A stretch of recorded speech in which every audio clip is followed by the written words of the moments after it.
What is going on, everybody? Yeah. I watched the season 4 finale of Sesame Street, so we can chat about it here today. I did learn that I like cookies and Cookie Monster and living in a garbage can because I can sometimes be a grouch. Actually, I'm never a grouch. But John, Justin, how are you doing today? But John is. I thought this was doing well. I'm doing good. Excited to talk about the Cookie Monster, which is this episode of Matlock. Me too. It's it's the end of a great season. It is for the most part, and I can't wait to dive right into the episode. But what's everybody been up to? I watched a couple Oscar movies this weekend. I think Poor Things might be my favorite of the three I watched. Started off as one of those movies where I was like, and then as the movie progresses, I'm getting more and more into like the quirkiness of it. I think Emma Stone is fantastic in it, and William Dafoe is just a scary looking dude. Like, he didn't even need that makeup, and he would have been a scary looking dude. But I like the Frankenstein aspect of it. I liked where they took the Frankenstein aspect and kind of twisted it. It was a really good movie. And then I also watched American Fiction, which is great, and The Holdovers, which was also really, really good. Well, for me, I've seen a couple of the Oscar films. I've seen Barbie and Oppenheimer. I also ventured out to see The Zone of Interest. And then Spider-Man Across the Spider-Verse got a couple nods, right? For technical things. Yeah, I think so. Animated feature, but it lost to Akira Kurosawa, which I expected. Yeah. So those are the ones that I saw that were nominated for Oscars. Justin, what about you? I've not really. I mean, I've watched the Spider-Man stuff too, but my main stuff the past week has been all Dune related. I've watched Dune 2, Part 2, like twice now. Wow. I've delved deep into the spice. Well, I don't know. Are there going to be any spice in any of these cookies or pies that we're going to discuss here in a few moments? Maybe. We're gonna find out. I mean, you add hazelnut, and apparently, like, to some people, that could be spice. That's right. Hey, real quickly though, folks, we want you to take a few moments of your time to throw it out there, either here in the comments during this live broadcast or just anywhere on the Facebook page. Let us know what your favorite episode was from season 4, as this is it. This is the end of season 4, and we'll be moving on to season 5 in a couple of weeks. So let us know what you think in regards to what your favorite episode was of season 4. And Jason, they can not only get in touch with us on the Facebook page at Mattalk Podcast, but they can also email us those choices. You can slide into my DMs too. I love getting stuff at all hours of the night. It's fantastic. Feel free to message me. But yeah, it's BENMATTALK at gmail.com. That has been Mattalk, not Matlock. So BENMATTALK at gmail.com. Can you have some of those DMs ready to go for the end of the show? I can try. Okay. Try. Oh boy. Uh-oh. Just like your internet's trying to die. Yeah. That's it's not a right now. No, it wasn't, sir. It was a little bit glitchy. You're frozen right now. I just gonna stress me out. So I got a message from Robert. It said, I haven't been to any of the house. Sorry, Robert. I'm sure it was a great message. Yeah. Dude, you're glitching big time. Okay, well, you guys carry the show for a minute. I'll be back. Okay. All right. We got it. Technical problems. Ladies and gentlemen, this is what happens when you go live, right? Right, Justin? I mean, that's right. Every time. Anything can go bonkers. He's going to switch to his tablet, I have a feeling. And so hopefully that'll have a better connection, if you will. So as for me, we like to talk about what we've been watching in terms of movies, obviously, as well as television. Have you been watching any good television shows, Justin? Television shows. I've been watching the Formula One stuff on Netflix. I'm not much of a racing guy, but I've really enjoyed I watched season 1 of, I think it's called F1 on Netflix, and it's just all following F1 racers. Like, this one was an Australian guy. I've watched like 4 episodes, and I didn't catch his name, but I don't remember his name. They say it a lot, but But no, that was pretty cool. It's cool to see the different, like that aspect of it, the human side of racing. Mm-hmm. So, I finished Gen V, which is Did you like it? I like Gen V. I liked it. It took me a while to really get connected to the characters because I'm just used to Butcher and MM and Trenchy and the boys group. But I liked it. I'm curious to see where it goes because it ended in a cliffhanger, did it not? Oh, it did. Heavy. And I'm curious to see where they take it. And then I've been watching. And the reason why I started watching it was because they had an interesting topic. Vice has a docu-series called Sex Before the Internet. And they had an episode on Showgirls. And so... Man. I watched it because... What a bad movie. Sorry, I don't... Oh, no. So bad. No, like, my girlfriend was like... She wanted to watch it. She said, let's watch that. I'm like... Are you sure? She goes, well, how bad was this movie? I'm like, it was bad. She goes, it was bad. John, there's boobs in there. I'm like, yeah, the amount of boobs. Could not save that movie. No. Could not save that movie. It was terrible. It was bad. And they talk a lot about it. It was very interesting, about how they talked about that even the cast, like midway through the shooting of the film was like, what are we doing?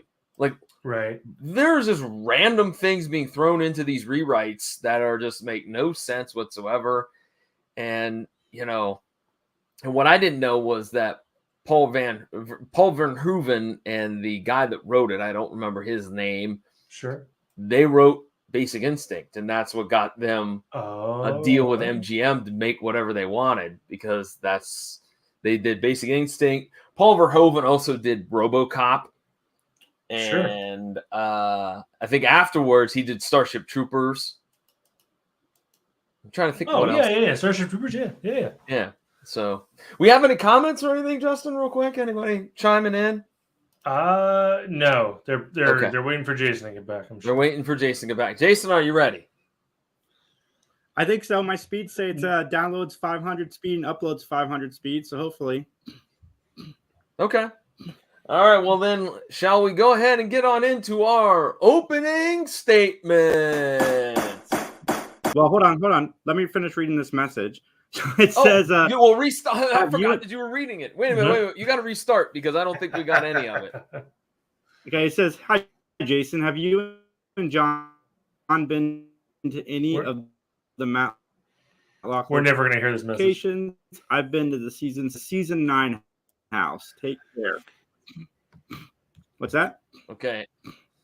I was joking. You were breaking up again. I said we're never going to hear this message. It was a very nice message. Try it again. Read it again. One more time. I just go one more time. Third time's a charm. Just try. No, just go. What? No. We want to hear the message. Damn it. We want to hear the message. It's all right. We gavel banged and everything. Just go. We'll try at the end. I don't want to spend the whole episode focused on technical issues. Okay. I'm sorry. All right. Gavel bang.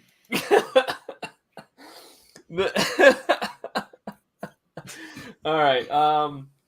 The episode is entitled The Cookie Monster, and the original air date for this program was May 8th, 1990. We have 4 guest stars that we need to talk about. The first 2, heavy hitters. They were early in their career, but they would go on to have some massive roles. Let's start off with Raymond Cruz, who is playing, and this is the title. I'm not calling him this, Alien Worker. Fair. That's what it said in the show notes, folks. Anyways, you may know Raymond Cruz as Tuco Salamanca in Breaking That was Bad. Tuco? I didn't recognize him. That's fun. Yeah. That's fun. Yeah, Tuco. He was also played Ramirez in Under Siege, which after you watch the first 15 minutes of that show or that movie, you pretty much don't need to watch the rest of it. But anyway. You were Under Siege. He was also Chavez in Clear and Present Danger, Julio Sanchez on Major Crimes and The Closer. Alejandro Perez and Mattalk, and like he's got 80 plus other credits to his name, but the mere fact Tuco Salamanca was so good on this episode is awesome. Mm-hmm. Yeah, he was really good on Breaking Bad. He was also in Murder, She Wrote. Yeah, Murder, She Wrote. Nice. Yep. Real quickly, can we talk for just take a sidestep for a minute? Nope. Have you ever watched that stupid lawman Steven Seagal reality show? I take offense that you call it stupid. Steven Seagal is a national treasure. No, he's not. He's an awful person. But there's one part of that show that I've seen that I thought was pretty cool. How when he was shooting the gun, he was able to put another bullet right through the same bullet hole. I thought that aiming was pretty cool, but no, I have not actually seen the show. I've watched a couple of episodes because it's on one of those over-the-air channels, and I've stumbled across it. Of course you have. It's an amazingly awful show. That's all I'll say. And now somebody that's not been on some awful shows is our next guest star, and that is the gentleman by the name of Mark Moses, who will play the role of Donald Ware. Now, you probably know Mark Moses for his role as Lieutenant Wolf in Platoon. Duck Phillips on Mad Men, Dennis Boyd, on Homeland, Paul Young on Desperate Housewives, Harry on So Help Me Todd, Bill Shine in Bombshell, Mitchner in The Last Ship, and he's got like over 100 more credits to his name. He's crushing it. It's awesome. I didn't realize that was him in So Help Me Todd. I love So Help Me Todd. It reminds me a lot of Psych. But yeah, I watched Desperate Housewives. Yep, he was Paul Young. Yep, and he was also in Murder, She Wrote and Perry Mason. Wait, is that right? Hold on. Let me confirm there's a Murder, She Wrote. Nope, just Perry Mason. Sorry, everybody. Okay. Sorry. Okay. Well, let's talk about our third guest star. There's a gentleman by the name of John Hancock. No, not the guy that signed the Declaration of Independence. This is a totally different dude. His cousin. His distant cousin, yes. He'll be playing the role of Bobby Neal. You may also know him as Mess Hall Sergeant in Tank. I got to just throw this out there. As a kid, I watched Tank because it was one of those videos at the video store that I had to see, which it's really not it was cool when I was a kid, but when you go back and look at it, James Gardner accused of doing something that he didn't do, some crime that he didn't do, corrupt sheriff, and he happened to have a tank. James Gardner has a tank. That's all you need. That's all you need to know. Yeah. Poor guy passed away 2 years after this episode, too. Rest in peace. Huh? Guy passed away 2 years after this episode. Oh, really? I was going to say he also played Controller Number 1 in Airplane 2, Deputy Commissioner Hank Bishop on Pacific Station, Judge Armand on LA Law, and that's a different movie. That's a different TV show. Anyways, on Cop Rock, and he was also Gus Thompson on Family Ties, and he too has about 70 different credits to his name as well. Awesome. All right, and our last guest star is Marianne Plunkett. She will play the role of Maggie Shore. You may also know her as Madeline Byer in Dr. Death, Joanne Rogers in the movie A Beautiful Day in the Neighborhood, Mrs. Kirk in Little Women, Evelyn on House of Cards, and she played Glenda in Blue Valentine. Can I just go ahead and share a personal story, if I may, about Blue Valentine? That you love that movie in Ryan Gosling? It was the only movie that I've ever had a private showing to. Like, I went to go see it at like 5:30. Cool. No one showed up, and it's a good thing because no one showed up but me. It is a good thing because by the end of that movie, I was crying like a small child. Yeah, that movie was devastating. Love it because it's so devastating, but it's a hard watch. Very hard watch, especially the end. Yeah, I haven't seen it yet, mainly because I've heard it's such a hard watch. It is. That last scene is like, that's what broke me. I'm like, ah! I tried to hold in the tears and I just couldn't. She was It's such a also hard in watch. Manifest, which I really dug. What'd you say, Justin? No, I'm being stupid. I just said it was also a hard watch. I was trying to keep the hard watch thing. Well, But it didn't work. well, hopefully this show was not a hard watch, as I think it's time, gentlemen, to give an opinion, our opinion, and solely our opinion. So help us, it's time to testify!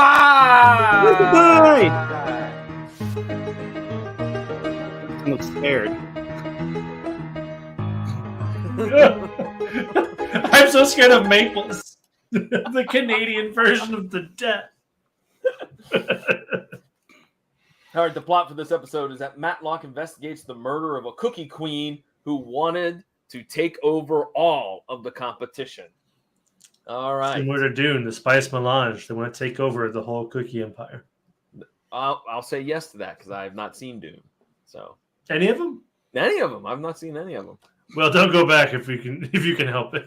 I'm gonna be honest with you, John. Dune's okay. Like, it's not the next coming of Christ or anything, but it's fine. It's fine. Like, it's not. That's setting the bar high if you're the coming of Christ. I mean, well, Don't I listen thought to it was so hyped when I just watched Dune 1 and 2 in the same day, like recently. So I was a little disappointed, but I still really liked it. Like, it was so hyped. It's really hard to live up to those expectations. I just want to bring them down for you, so when you watch it, you'll enjoy it more. okay, got it. All right. If you like sci-fi a lot, you'll like Dune. Yeah, it's good. It's slower though than most Okay. sci-fi. Well, like I said, I've never seen the David Lynch version or the this version with watching that Timothy Chalamet. Huh? I'm watching that next. It's good. I preferred Dune Part 2 over 1, which I think I'm in the minority of. But I love the correlations or like religion and stuff, and so good. But we're not talking about Dune right now. Anyway, That's right. We're talking about the Cookie Monster. Sorry. Cookie. Come on, sugar.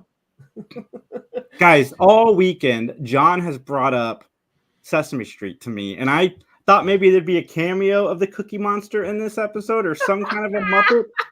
Nothing. Nothing at all. Well, I try my best to try to dupe you into believing that. I mean, there's kind of Muppets, because as I was watching Matlock on the big TV, I had the computer playing on the side, which was running a rerun of Three Geeks. And in the Three Geeks, somebody had pitched a Muppet remake of Dune. So Muppets kept flashing on the screen as I was watching Matlock. So in a way, the Cookie Monster made an appearance. Okay, in a roundabout way. Well, let's get into the opening scene, which is a bunch of ingredients on a table and people are making cookies. We cut to a scene of the cityscape and a limo pulls up to Miss Katie's cookies. Who takes a limo to work? I wish I could. Yeah, in a heartbeat. If I could. You're telling me that if you could take a limo to work at the factory you work at, you wouldn't? Yeah, I would. Yeah. But it would be a classy limo. It wouldn't be one of those like Hummer limos or monster truck limos. No, mine would be the classy one. I would take whatever limo they want to send my way. Monster truck limo would be amazing. It'd be amazing. I'm not driving it, so if the driver does something stupid, it's not on me. I'm not driving it. All right. Well, we see Katie with her assistant, and they're running down the schedule, and then she enters a boardroom with her competitors. And basically, Katie is going to take over all of these other opponents, all of these other companies. She's going to hostile take over all of them.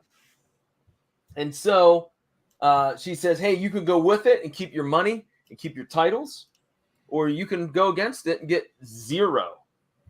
Real quickly, I do got to say, hostile takeover is a little more complicated than it is presented here in this episode, because you kind of, if I'm not mistaken, with a hostile takeover, you have to buy the majority of the stock within the company in order to be able to take it over. Am I incorrect in that? Mm-hmm. Okay. So this doesn't seem like a real hostile takeover, but I digress. There's an emergency in the bakery, and so Katie has to leave the meeting, and when she gets down there, the oven is not working properly. It's burning all the cookies. And the one guy says, hey, the one baker says, hey, we've had this thing fixed several times. Well, fix it again, is what Katie wants. And then we cut to a scene where the TV news reports on Katie's takeover. And the other individuals, they don't want to speak to the media. They plead the fifth. All right. They don't want to talk. Rough. You didn't like my Chappelle Show joke? You did great. You did Thank great. you. I'm so proud of you. Thank you. We find out that one of the gentlemen, Bobby Neal, is a pal of Ben. And, I skipped the spot. I skipped the most important part of this scene. Ace Calhoun is there. He's hanging out with Ben at his office. It's been a minute since we've seen Ace Calhoun. Jason, what do you think about his appearance? Short and sweet, man. Like, Don Knotts' spots in this show have gotten better across the seasons, for sure. And I did like, he's like, what are you making for me for dinner? And, Matlock's like, hot dogs. He's like, what kind of hot dogs? It doesn't matter. Yeah. I think hot dogs taste like hot dogs, whether it's beef, chicken, or pork, or whatever they're made out of. I don't know. I think beef ones taste a little better than pork. And then Matlock, we'll just go out instead. What'd you say? And then Matlock's like, we'll just go out to eat and we get whatever we want. They're going to Ray Templin. Hot dogs and then whatever Ace wants. Do you think when Ben goes to the restaurant, there's no hot dogs on there, he orders from the kids' menu? I think he took Ace to the courtroom hot dog vendor, if you want my honest opinion. I think that's his idea of a fine dining. Justin looks perplexed by this. Yeah, perplexed is a good word. Well, we get back to the meeting between Bobby and Ben, and Ben says there's really nothing that Bobby can, or there's nothing that Ben can do. All right, I'm sorry, I messed that up because Bobby's not there yet. Sorry, it's still just Ace and Ben. And so, he's like, look, it is what it is, And then there's this giant debate about whose cookies are better, Bobby's or Miss Katie's. We're talking cookies. That's right. Katie's is nothing but a big ball of grease, says Ben. And they're soft. And Ace is like, well, Bobby's is hard, and they're better. So what a great banter back and forth among friends. That would felt like it went on for a little longer than it should have. I was like sitting there, I was like, I feel like I understand it's a ball of grease, Mr. Matlock. That is somebody who probably has not seen Don Knotts' appearances on this show yet, and this is actually short and sweet. Well, it's totally fair. I was gonna be like, I'm so glad Barney made it in one of the episodes I watched. Well, Katie is on a talk show, and she's getting makeup done. Bobby confronts Katie, and he throws down a bunch of idle threats. And then he scares the bejesus out of Katie when he grabs her and tells her, you can't take my company. And so she gets away from him and then runs and tells security. And what do you know? When they return to the dressing room, Bobby's gone. Dun, dun, dun. I did enjoy how the host, in our first of many slightly inappropriate comments on this episode, I like how the host was like, you want to tell us what's in these? No, I can't. Oh, protecting your cookies. I did enjoy that too. Yeah, that was, yeah. Well, lo and behold. There's one in particular that's like, okay. But no, yeah, it's funny. This is the baseline. It's gonna be taken to the next level in a few minutes. Well, nonetheless, what happens is Katie takes a cookie, she eats the cookie, and then all of a sudden she drops dead. So Bobby is brought in to the police department, or police headquarters, excuse me, and he's like, "Look, this isn't me. I threatened her. Yeah, I shouldn't have done that. Blah blah blah. Sure, I threatened her. But that's all I did. I didn't kill her, blah, blah, blah." And we have Sleepy Ben. Now, Justin, I know you maybe haven't found out that there's a lot of different, like an action figure. There's regular Superman, and then there's Super Superman, and then there's, like all those type of there's many of those for Ben. There's Ben, Angry Ben. There's mischievous adolescent Ben. Whiny Ben. There's Whiny Ben. We get most of those Bens in this episode. Hot dog Ben. And we What get about Sleepy. Insecure Ben? What's Insecure Ben? Like, he was like eating too many cookies and feeling like overweight, and all of a sudden being like very like, is that a thing? Yeah, we can add him to the lineup, of course. Yeah. Is it? It was very surprising to me. He's multifaceted. He sure Well, nonetheless, Bob Brooks comes in and he delivers some water to Ben. And Bob Brooks says, look, we're going to take Bobby into custody because we found some of the cookies at his house.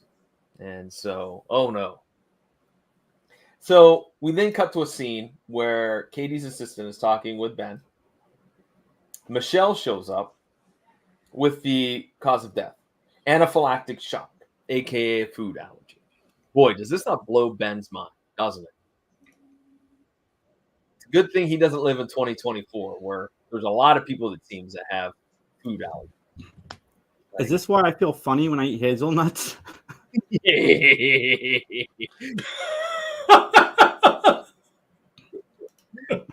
Yes, it is. So Michelle schools Ben on food allergies, and Ben is so blown away by this that he says, and I quote, "Put my leg in a tea kettle." I've never heard that one. Was that a saying in the day? Back in the I day? don't know. You know what, gents? We need to bring it back. Okay. I'd rather my leg not be in a tea kettle, though. I mean, that's a fair. I have a very large leg too. Like, how is that going to impact the tea kettle usage? I want Jason, the next time his daughter says something that shocks him, he's going to say, well, put my leg in a tea kettle. I typed that in, and all it is Matlock things. So I don't know if that was a thing other than outside of Matlock. Should we get that on a T-shirt for the podcast? Yeah, and actually have somebody's leg in a tea kettle. A white suited leg in a tea kettle.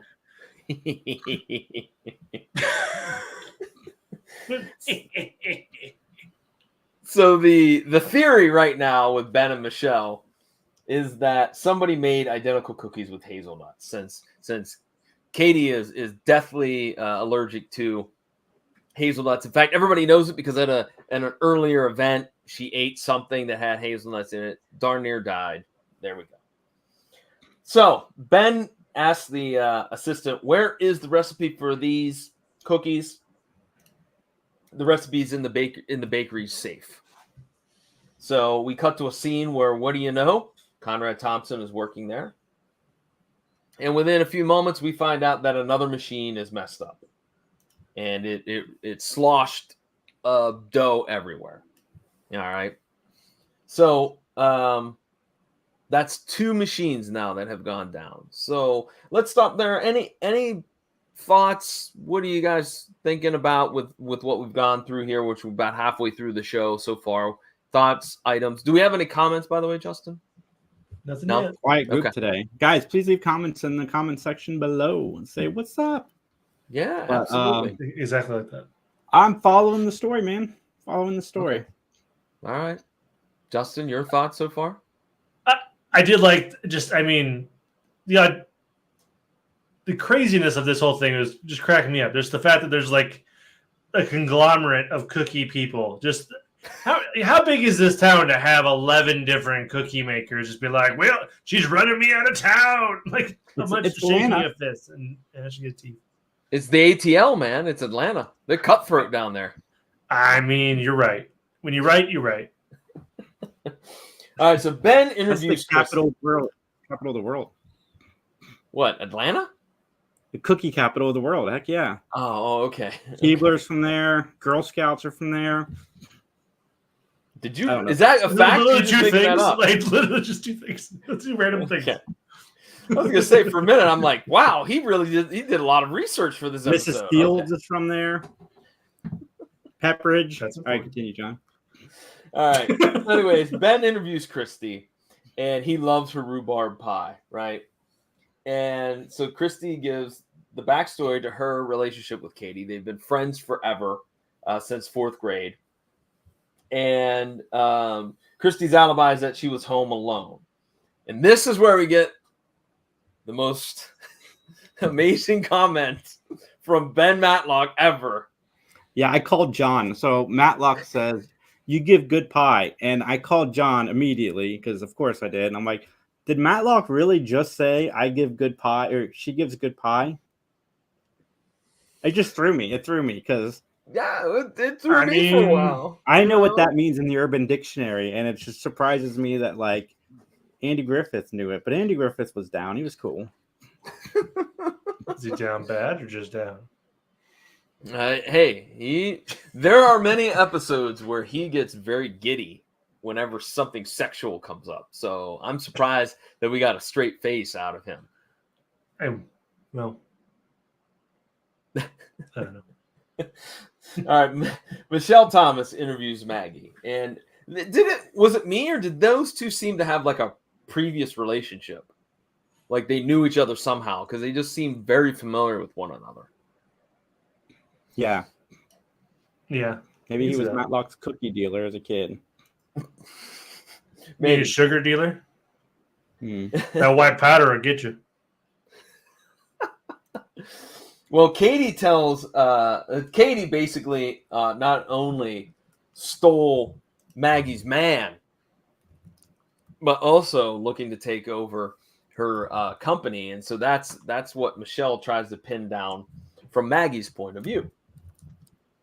Well, Conrad starts talking while he's at work about the recipe. And he's like, hey, man, anybody get their hands on it? No, because one person knows this ingredient, one person knows that ingredient, this ingredient, that ingredient. You got to put them all together. Anybody that is trying to take that recipe, 20 grand, and they get fired, right? And so Conrad comes up with this idea. What if you just steal the batter and kind of reverse engineer it? What about that? Which that's a pretty good idea. I would have never thought about that. Some people go to jail for stealing the batter. I guess so. So we go to later on in the afternoon, and the workers are all clocking out. So Conrad slips the line to go snoop around, and he goes to the personnel department. And while snooping, he's basically punched in the face and kicked in the face by Mystery Man. All right. I gotta say, man, we didn't bring this up, but we have Conrad and Michelle in this episode, which is like... That's your hang-up. What an aggressive statement. Just deal with it. We covered this last episode. You're hung up on this for some reason. They've been in very few episodes together. Well, that's awesome. I like them when they're all together. I know you do. I know.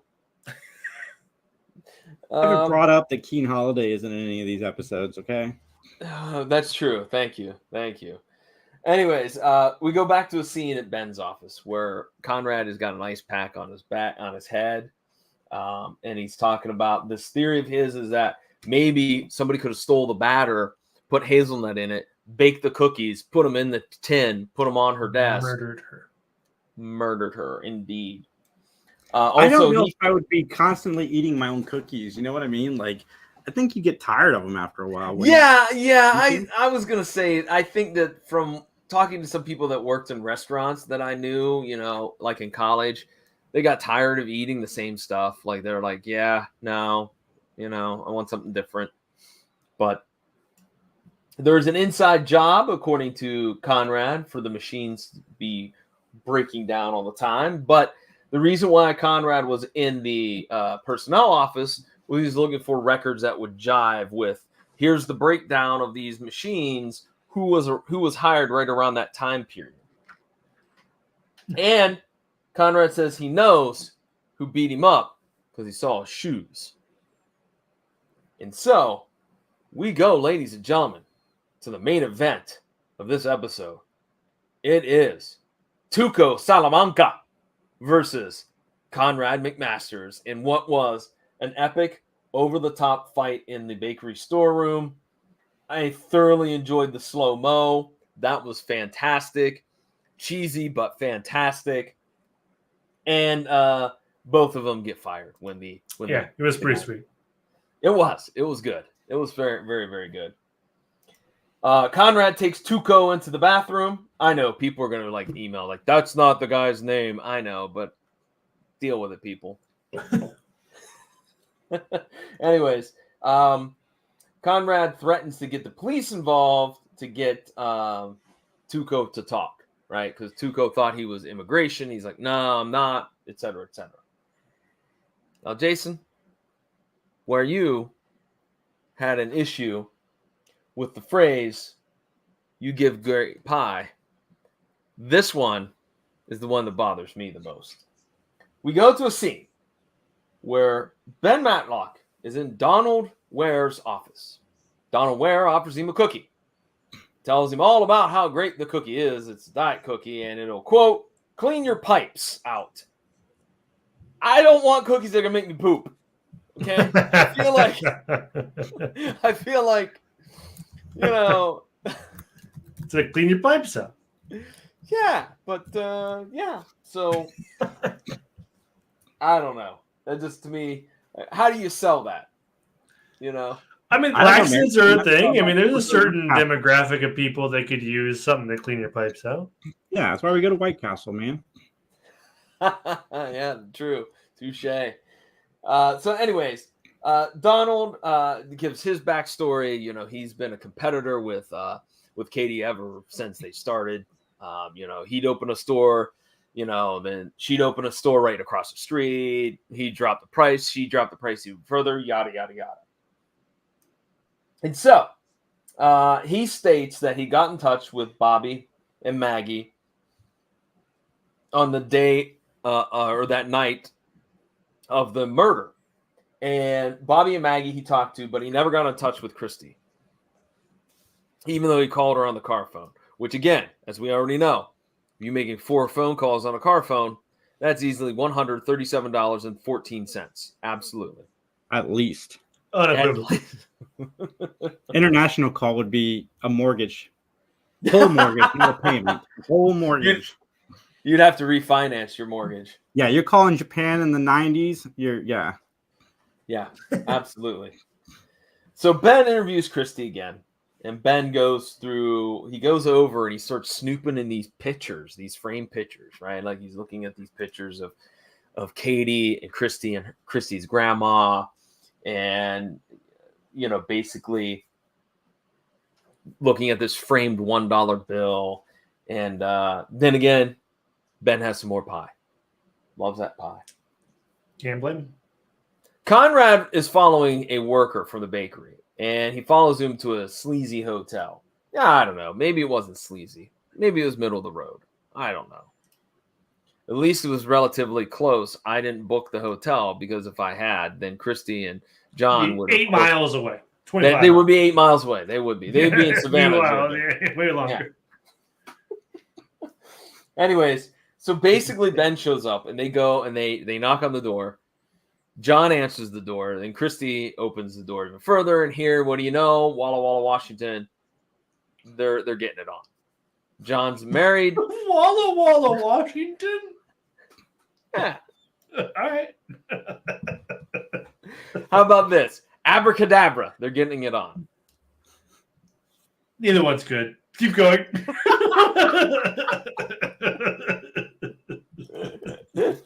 Anyways, so basically, Ben confronts Christy and John, and they basically are like, "Look, we were hooked up together, and you can ask around. You can ask around this crappy hotel. We're always here banging, you know. So, what, Justin? Nothing. Okay, just words." So, Michelle and Ben, here you go. Justin, this is just what you called out. The insecurity of Ben. Ben thought, man, I messed up. Those two were schlupping each other. They weren't involved in this murder. I'm just a dumb attorney. And Michelle was like, no, you're fantastic. Fantastic. Look at your hair. You have hair. Look at your figure. You have hair. You have hair. That's all you need. That's all he needs. You know, you're wonderful, Ben. You're wonderful. And so the assistant comes in to leave some mail for Katie's attorney. And there's also a set of pictures in that stack of stuff. And so Ben starts looking at it and he notices something in the pictures. There's a clue. So we go to the courtroom. Case. I paused it to look at the pictures to see if I could figure it out. I couldn't figure it out. Well, you know what? I have a problem with the pictures. We'll get to that when we recap. But so the grandmother of Christy won the cookie cook-off in 1967. And so Christy's grandmother's recipe is the same as Katie's. So basically Ben's painting a picture that Katie snuck in and swiped what rightfully was Christy's, because Christy admitted she was too busy having fun and looking for love, and Katie, she was cutthroat. Yeah, she was cutthroat. She would take it. And I just threw this down there for you wrestling fans out there. You'll appreciate the reference. We have a jobber prosecutor, a new prosecutor we've never seen before, but boy, oh boy, he was lousy, wasn't he? Yeah, he brought out Whiny Ben. Whiny Ben, indeed. Don't yell at the I'm sorry, Your Honor. Don't yell at the bench. We had a whiny judge, too. Yeah, he did. Wine. We need to get the cheese and crackers out. It goes to motive. I swear it does. I loved it. So basically, Christie's motive would be that Katie stole the recipe and made millions of dollars off of it. So this would be a revenge plot for Christy to get back at Katie. And so I wrote down, and we've already discussed it, but Ben's antics are bonkers in the courtroom. So Ben theorizes that Christy's cookies with the hazelnut were swapped before the meeting. All right, so before the meeting. And one of the pieces of evidence is a paperweight that was found on the desk of Katie that had a $50 bill in it. But guess who has a framed dollar bill in her home? That's right. Bill, y'all. That's right. Christy. She had the other half taken out of that paperweight and taped back together, and she framed it and put it over on her mantle. Wait a month. Like, wait until the trial is over, then frame the evidence and put it up. Yeah, this was so stupid. Like, I wrote down how dumb, and then Ben goes, "You are dumb." And I'm like, and then he went, "You are dumb." I mean, so she took the half after she spiked the cookies and set the cookies down on the desk, and then she took that. I was like, why? Why do you need that? Why? The spite thing, man. You know how these people are. They're so vindictive. I guess. But I was just like, man, how dumb. Absolutely idiotic. So, and that is the end of the final episode of the 4th season, The Cookie Monster. Justin, do we have any comments? No, sir. Nothing. Okay. All right, Jason, Justin. We got a lot of viewers, but quiet group today. Yeah, folks, don't be embarrassed. Don't whisper like that. Go ahead, drop some comments. Let us know what you thought of season 4. What's your favorite season out of the first 4? Let us know, please. Just kind of how weird John's being. All right, well, if you guys don't have anything else, then let's get into our closing statements. This is the part of the podcast where John, Justin, and I will rate this show on a gavel system. 1 gavel means that we absolutely hated it. 5 gavels means we loved it. Negative 400 gavels means me and John are moving to Arkansas, and Justin is becoming our pool boy. John, what do you rank this episode? Pool boy, Justin? That doesn't have a nice ring to it at all. I mean, I'm all right. I'm in. Does Apollo get to come along too? I couldn't be a pool boy without him. Okay, there you go. I gave this a 4. I gave it 4 gavels. I thought the acting was really good. I thought the acting was pretty spot on. The fight in the storeroom, come on, that right there, that's gold. I also kind of like that John and Christy's storyline was a little bit of a twist, because you thought, oh, maybe no, they're just having a relationship. They're not really plotting out homicides. The only negative is Christy's stupidity. That's it. No. Justin, what say you? I mean, I liked it. It was fun. The sugar stuff was kind of cracking me up, so that was a fun episode. Yes, it's good. Always good to see Barney Fife. So, if you had to give it, how many gavels would you give it?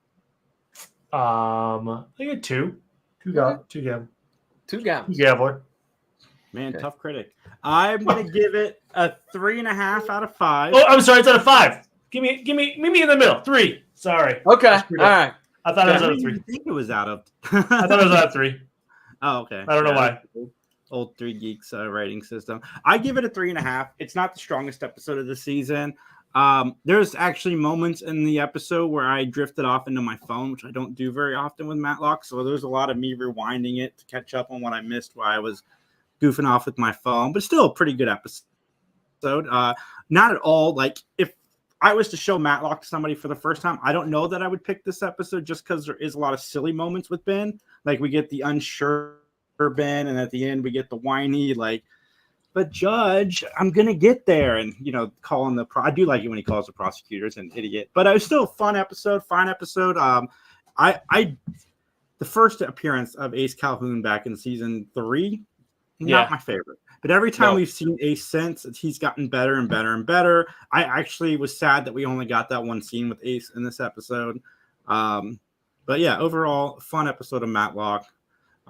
Good end to season 4. Could have been better, I think. But overall, I love Andy Griffith as the story consultant because that's the only thing that's changed with season 4 and the other seasons. And this season, the season as a whole has been 4.8 out of 5, I would say. So I'm excited to see what season 5 brings us. And again, hopefully we get more of the trio.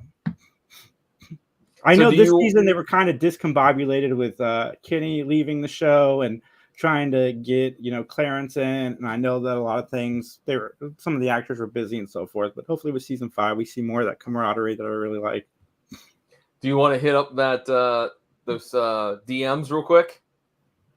We can try. John, I don't know why you're glutton for punishment, man. Every time I read these things, my internet goes out.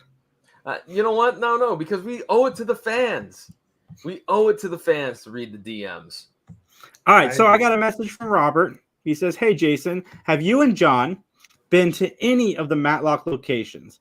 I've been to the season 7 and 8 house in Southport twice.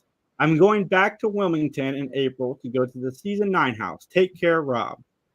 Oh, that's cool. That's really cool. Yeah. I said I haven't, but that's awesome. And then he wrote back, "I've been to the courthouse in downtown Wilmington too, but dumb me forgot to take pictures. I will next time." Cool. Thanks for sharing, Rob. That's awesome, man. That's one of the many DMs I get from fans. I'll pull the rest for next time to just deep into my messages. I gotta find them, but guys, I mean, if you want to reach John and I, you can message us on Facebook. We love hearing from people. I think it's cool that I have fans of Matlock reaching out to me. I don't get a lot of that with Three Geeks. We've gotten emails before, but they're not from very nice people. I think they call those people haters. No, we had a guy who loved our show. Oh yeah, that guy. Oh, don't even bring him up. Don't sully this episode with that. Oh man, but no, I'm really liking the back and forth, and the people here that have moved over to Three Geeks and started watching that show because of Mattalk. Thank you guys so much. The ship rises, all tides raise all ships, or whatever.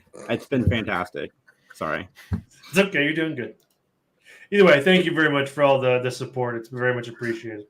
Yes, it is. I was just chuckling because that sounds like something we've had. What is it? Well, catch my foot in a tea kettle or whatever. And it's true.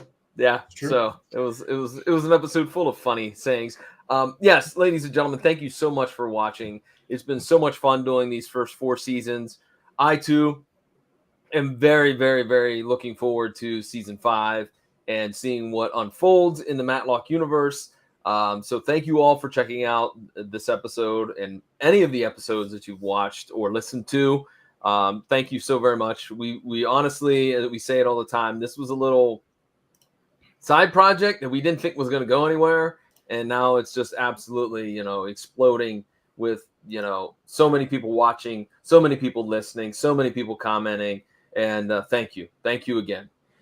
I was kidding about 3 Geeks. We get positive feedback over there too from a lot of you guys. So again, thank you. You guys can follow me at 3 Geeks J, at 3 Geeks Podcast. Subscribe, like, comment.